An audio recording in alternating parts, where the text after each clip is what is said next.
Hello and welcome to Arcadia University's University Seminar US275 Scientific Ethics. I'm John Hoffman, and the first half of today's lecture is on the history of animal research. As we described previously, studies of both humans and animals have gone back for about 2,000, 2,500 years in recorded history.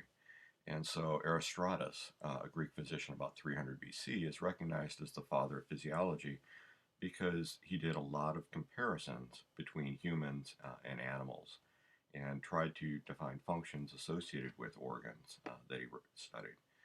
One organ he studied was the brain, and he recognized that human brains have many more folds on them than mammalian brains, other dogs and cats and things. And said that because of that, the humans were more complex because the brain was more complex. Galen, who we had talked about previously as well, was one of the first to really experiment on animals. As we described in the previous lecture, he was a Greek physician about 200 AD, and he's recognized as the father of vivisection. Vivisection is a term given for essentially when you do dissection of live organisms. And so Galen was among the first to do experiments on living animals, do surgeries on living animals in an effort to try to understand what was going on within their bodies. Again, as we talked about before, there was a prohibition against human dissection for an extended period of time.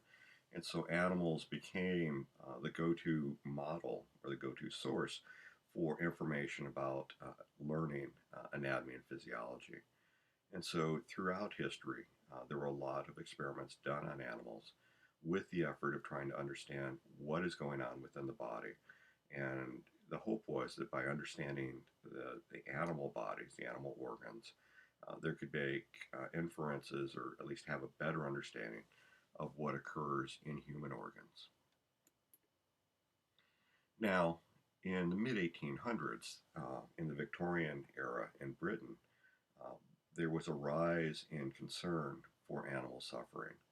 And a physician named Marshall Hall was involved with animal research. He actually did a lot of research on frog muscles and nerves, recognized society's concerns, and came up with a set of principles that he used to try to promote a debate on whether or not an experiment or use of an animal should be acceptable. And the principles he proposed were a lack of an alternative. Essentially, there's no other way to come up with this answer. There needed to be a clear objective. It wasn't just to go through and try to experiment. It was to go through and try to find something relatively specific. And there was a basis for trying to use this as a means of learning about whatever the question was. The third principle was the avoidance of a repetition of work.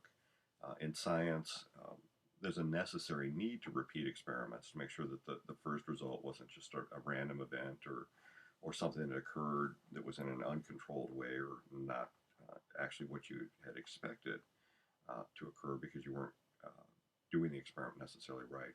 But there's no need to continue to do things after they've been demonstrated and validated.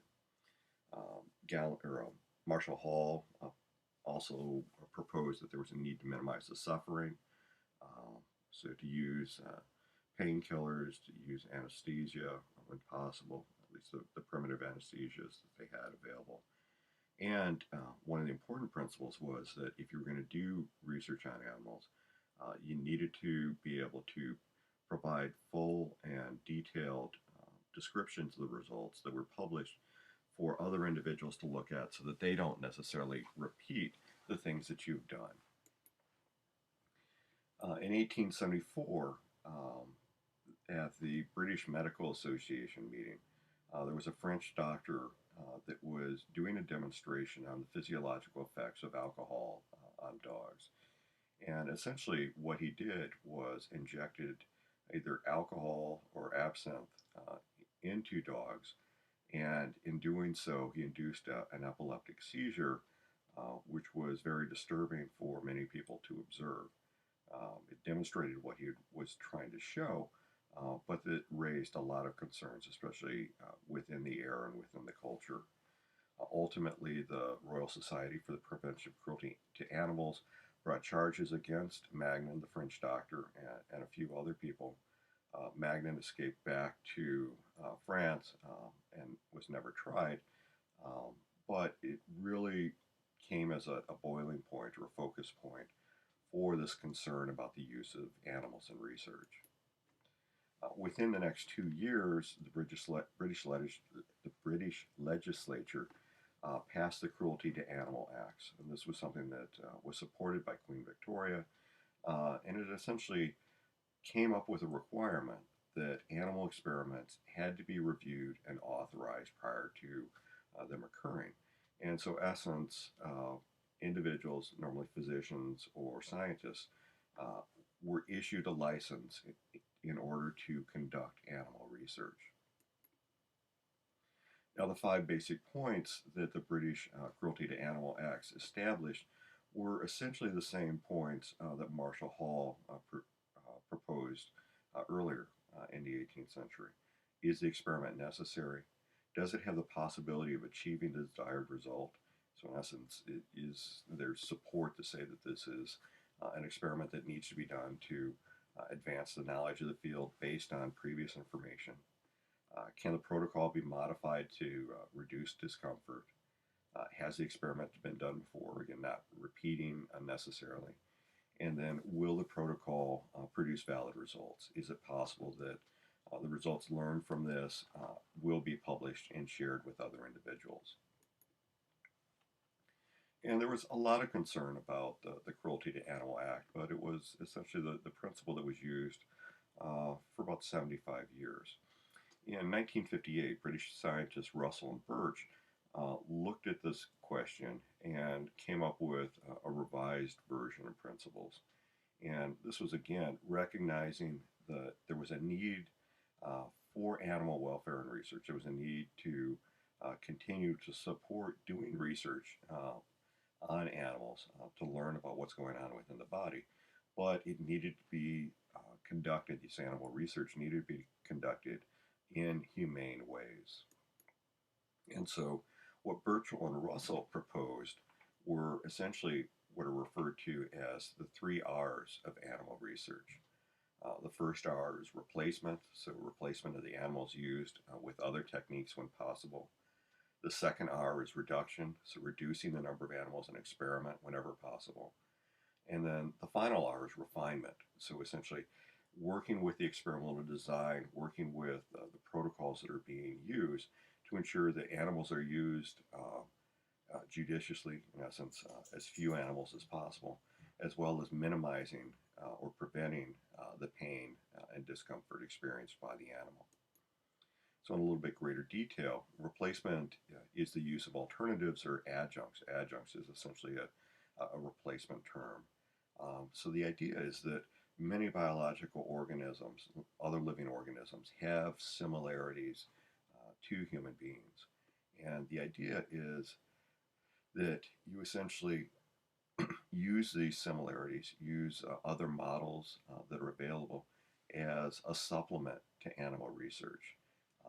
And so examples of that, we've got a Drosophila on the right-hand side of the slide, so a fruit fly, as a lower animal, as an invertebrate, can be studied for a lot of development and genetics studies.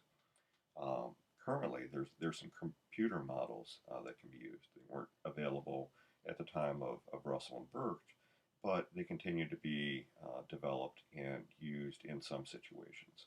But again, these computer models are based on a lot of animal research in order to be able to come up with the program and understand what's going on well enough to have the computer model the system. Other examples are like the immune system test for pregnancy. Used to use a live rabbit and now uses some modern biological techniques to avoid the use of requiring a live animal. The second R was reduction of the number of animals used in the experiments. This is animal sharing.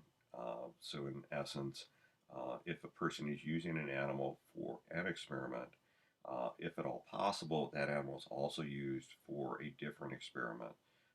so that you're minimizing the number of animals that are being used.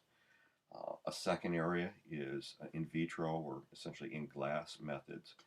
These are ideas that you can do experiments outside of animals, but still on living cells, on living tissues that have been isolated or collected from an individual animal. But you can produce lots of cells or lots of tissues that can be studied.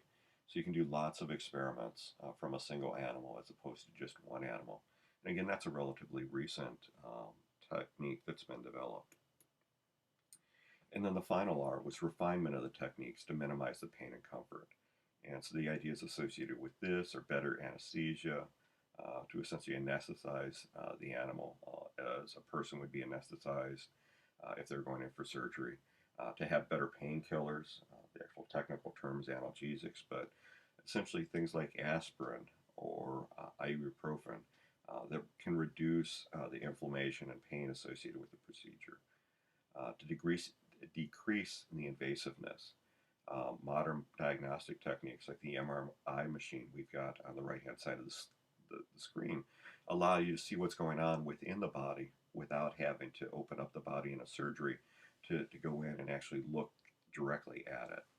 And more advanced techniques have allowed for smaller volumes of samples to be collected.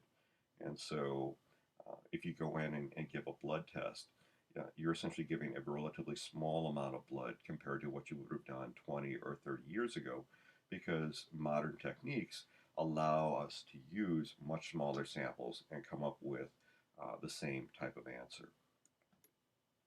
And then the fourth R, not really proposed by Russell and Birch, but one that's overlined and implied, but I think needs to be stated, is that the fourth R of animal research is that the scientists are responsible, and they need to be responsible to see that all of the research animals they use receive good care and humane treatment. They need to be humane to the animals because it needs to occur, as well as the animals need to be cared for properly so that they're healthy and they can obtain valid scientific results. The readings associated with this half of the lecture, this mini lecture, are in the Ethics of Research Involving Animals. This is a textbook essentially available on the web that you can get, and I'd like you to read Chapter 1, the introduction, and Chapter 2, the context of animal research, past and present. And the link for this will be posted on the website. As always, if you have any questions, send me an email at hoffmanj@arcadia.edu. Thanks, and I'll see you at the second half of this lecture.